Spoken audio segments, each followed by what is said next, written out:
hip-hop should die before I wake. I put an extended clip inside of my AK. Roll at every station, murder the DJ. Roll at every station, murder the DJ. If hip-hop should die before I wake, I put an extended clip inside of my AK. Roll at every station, murder the DJ. Roll at every station, murder the DJ. I just died this morning and she's dead. She's dead. Niggas smoke, laugh, party, and die in the same corner. Get cash, live fast, body, they man's mama. Rich ass niggas is riding with 3 llamas. Revenge in their eyes. Salut à tous, j'espère que vous allez bien. Aujourd'hui, vidéo entraînement bras en superset. Alors c'est une séance que je fais de temps en temps. J'aime bien travailler en superset quand j'arrive sur la fin de semaine et que j'ai ni fait les triceps ni fait les biceps. Alors en général les biceps je les ai pas fait, par contre les triceps, comme je vous expliquais dans une autre vidéo, je les fais souvent en plus, étant donné que c'est un point faible. Donc là, clairement, on voit un exercice classique, curl biceps, donc curl barre. Alors moi, où je m'entraîne, les barres sont préchargées, donc on va voir par la suite pourquoi je précise ça. En extension, en superset avec des extensions à la corde, là on voit clairement en fait le point faible sur les triceps. Beaucoup de personnes me disent mais non mais il est bien ton triceps, etc. Mais regardez, la définition ça veut rien dire en fait. Le taux de gras permet de voir un muscle, mais ne permet pas, mais permet aussi de voir son volume. Donc un muscle qui est très apparent, c'est une bonne chose, ok, d'accord, hein, mais par contre le volume global du triceps est quand même en retard par rapport au biceps, faut dire ce qui est quoi. Donc j'alterne curl barre. Alors le curl c'est pas un mouvement de base hein, pour les biceps, on est sur un mouvement d'isolation, mais par contre c'est l'exercice que je fais en lourd. Donc là c'est la barre la plus lourde de la salle là en préchargé. Donc comme vous pouvez le voir, c'est un peu léger quand même par rapport je fais trop de répétitions par rapport à ce que devrait être du lourd. C'est ça le truc. Ma prise est plutôt un petit peu large. Si je prends serré, mes coudes ils apprécient pas, et de toute façon je suis fait pour prendre assez écarté. Et donc voilà. Après sur l'exercice triceps corde, je sais qu'il y a beaucoup de questions par rapport à ça, mais quand je tends les bras, on voit pas trop, mais en fait mes mains partent légèrement vers l'extérieur pour augmenter la contraction sur la partie externe de mes triceps, qui sont pour moi le plus gros faisceau en retard de mes triceps. Donc vous allez même voir au fur et à mesure de la séance la congestion s'installer et le volume des bras changer un petit peu. Déjà là on voit que ça a un petit peu changé. Et donc là voilà, clairement comment je fais pour augmenter la charge de la barre, et j'ajoute des élastiques. Donc là on est sur du curl triché. Le mouvement n'est pas strict, je me penche légèrement en arrière, mes épaules, mes bras partent un petit peu en avant, mais c'est pour faire du super lourd. Voilà. Donc là c'est volontaire, c'est triché, c'est pas propre comme on peut dire, mais en tout cas une chose est sûre, c'est que j'essaye de pas tendre les bras en bas du mouvement, etc. Deuxième superset. Donc j'inverse en fait, c'est-à-dire que quand je démarre par un exercice lourd pour les biceps pour le premier, là je commence le superset par un exercice lourd pour les triceps. Alors premier exercice pour les biceps, deuxième exercice pour les triceps. Là pour le coup, des dips, donc série de chauffe, hop, il y a quelqu'un qui est passé devant le champ de la caméra, des dips, donc je m'habitue toujours à un mouvement, une série à vide, en alterné avec un curl. C'est pas un curl incliné, c'est un curl on va dire assis, légèrement incliné. Pourquoi ? Parce que j'ai les biceps courts et moi du curl incliné ça me réussit pas du tout, ça m'étire beaucoup trop, j'ai une raideur au niveau épaule et plus des biceps courts le combo fait que c'est pas bon du tout pour moi de faire du curl incliné, donc je m'incline très peu.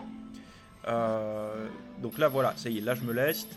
Bon, on voit pas le poids qu'il y a et de toute façon ça sert à rien que je vous le dise parce qu'il y aura toujours des gens qui diront on veut voir, donc je marque pas, je vous dis pas le poids que je mets, mais je me leste pour que, on voit que là je tremble pas mal, donc pour moi c'est lourd, c'est explosif, c'est un peu triché, c'est pas super propre, mais voilà, là on voit que je force plus et pour moi c'est un exercice entre guillemets lourd pour mes triceps. Autre exercice. Donc là, encore un autre superset. Donc là, je réinverse la tendance, c'est-à-dire que je commence par un exercice de biceps, curl concentré au pupitre. Alors regardez bien ma main, comment elle termine le mouvement. En fait, j'ai la main qui pivote légèrement vers l'extérieur quand j'arrive en haut.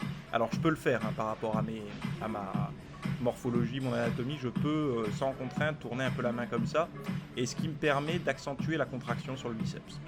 Donc ça, c'est pas quelque chose voilà, que vous allez lire ou quoi, mais par contre c'est quelque chose que vous allez ressentir si vous avez la capacité de le faire.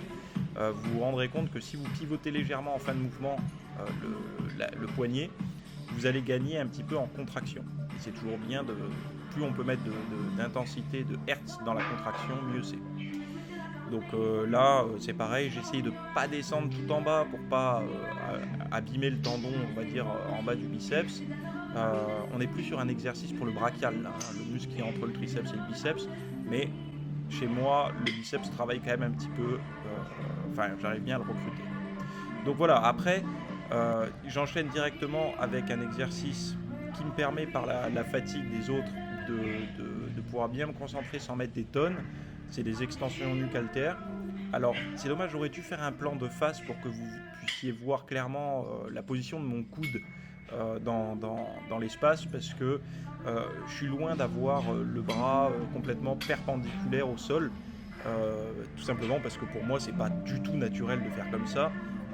Peut-être que là on verra un peu mieux, mais voilà, j'ai pas une exécution, une posture stricte pour ce mouvement-là. Tout simplement parce que ça me réussit pas. J'ai un avant-bras relativement long, donc du coup si je mets mon bras le long de la tête, je vais descendre, je vais vite cogner le haut de mon dos, ou alors je vais devoir faire passer l'haltère derrière, c'est n'importe quoi. Et puis au niveau morphologique, je sens qu'au niveau de mes épaules, elles apprécient pas du tout. Donc voilà en gros 3 exercices, c'est rapide, ça va vite, et ça me permet de travailler les bras d'une manière, on va dire, relativement intense, sans pour autant avoir une séance à rallonge. Si j'avais dû faire tous les exercices biceps, tous les exercices triceps, ça aurait été relativement long. Là, l'avantage, c'est que ça va vite. Ce que je fais, c'est que je fais en moyenne 4 séries par exercice. Je me repose entre chaque superset 1 minute 30. Ce qui est suffisant étant donné qu'il y a un exercice de l'antagoniste en plus à rajouter, ce qui joue dans la récupération. Et voilà. Donc cette séance-là, en général, étant donné que c'est une séance petit groupe musculaire, je la fais avec du cardio ou avec des abdos en plus, en fin de séance. Et c'est comme ça que je clôture mon entraînement en superset de bras.